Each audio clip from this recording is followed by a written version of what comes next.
Olá pessoal, tudo bem? Muito bem-vindos ao meu canal. Agradeço por estarem aqui.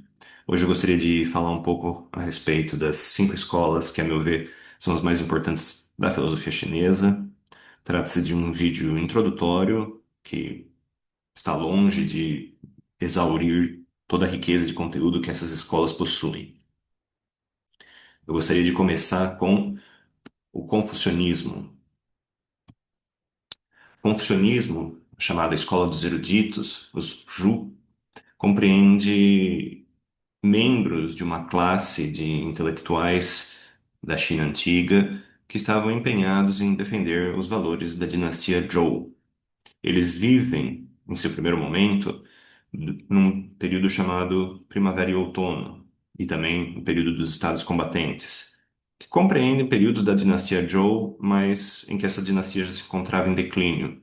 Então, seus principais expoentes, Confúcio, que é o fundador, Mencio e Xunzi, eles tentam resgatar e atualizar para o seu momento histórico os valores, os rituais, as filosofias dos primeiros momentos da dinastia Zhou, por entender também que essa dinastia meio que resume os valores que existiam até mesmo antes dela, né?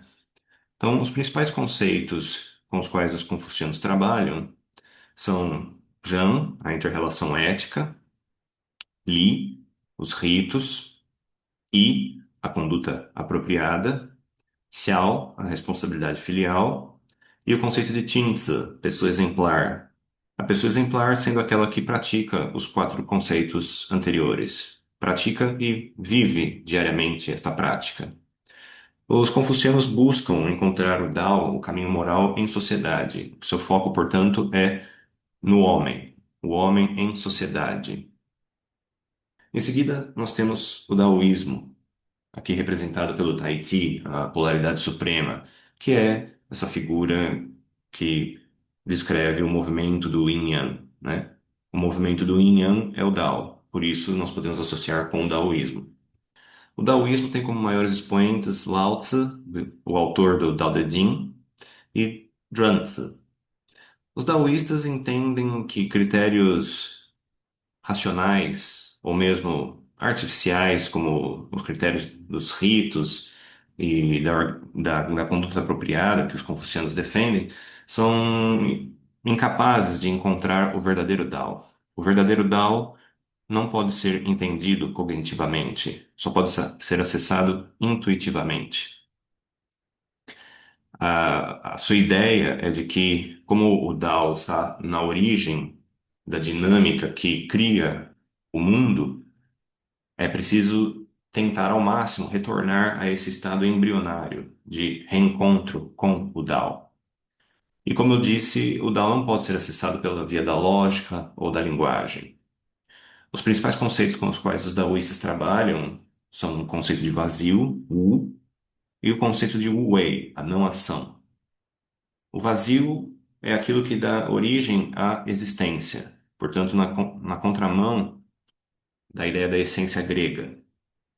E o Wei, a não ação, não é conformidade ou passividade, mas sim uma ação eficiente, uma ação que respeita o potencial da situação e dos indivíduos e deixa esse potencial se desenvolver livremente, sem impor o ego sobre tanto uma situação ou uma pessoa. Em seguida, nós temos o moísmo, cuja principal figura é o seu fundador, Mo Tzu. Figura essa um tanto enigmática, sobre o qual não se sabe muito. Os moístas eram utilitaristas.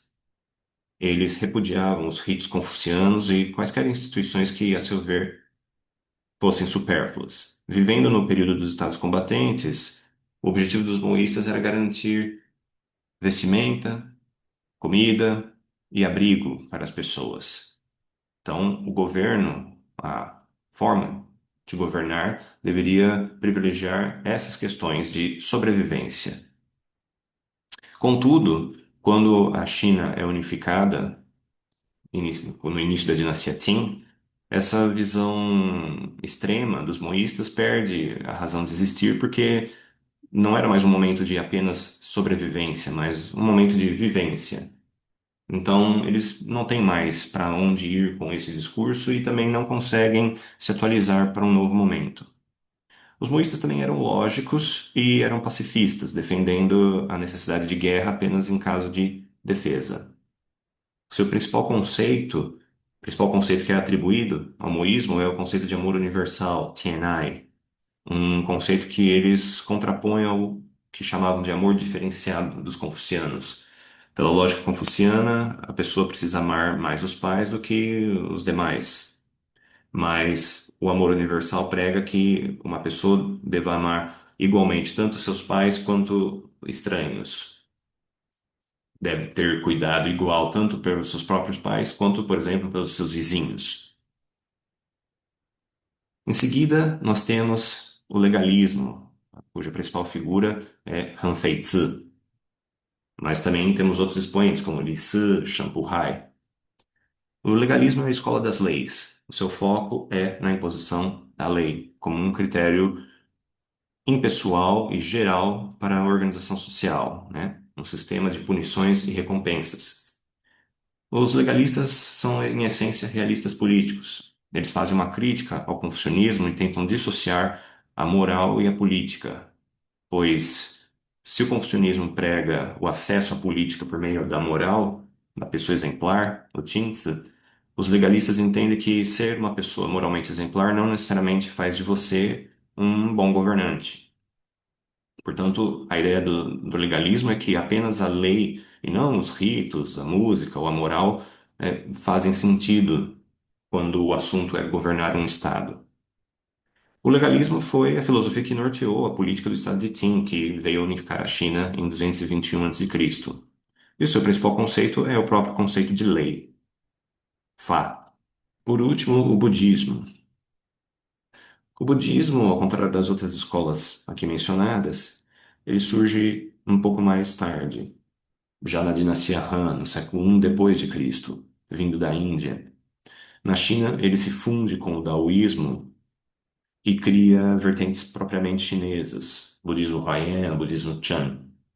Ele tem principalmente a inspiração do budismo Mahayana, que prevê a presença de natureza búdica em todos os seres do universo, a possibilidade de iluminação a todos, e iluminação súbita, ou seja, sem necessariamente passar por anos de vida monástica ou de estudo.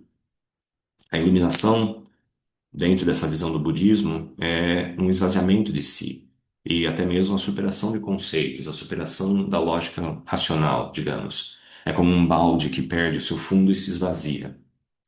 Os principais conceitos empregados pelos budistas são a coordenação interdependente, ou seja, os seres do universo criam-se entre si, e a vacuidade, ou seja, a inexistência de uma essência e a existência, pelo contrário, de um vazio que iguala radicalmente todas as existências.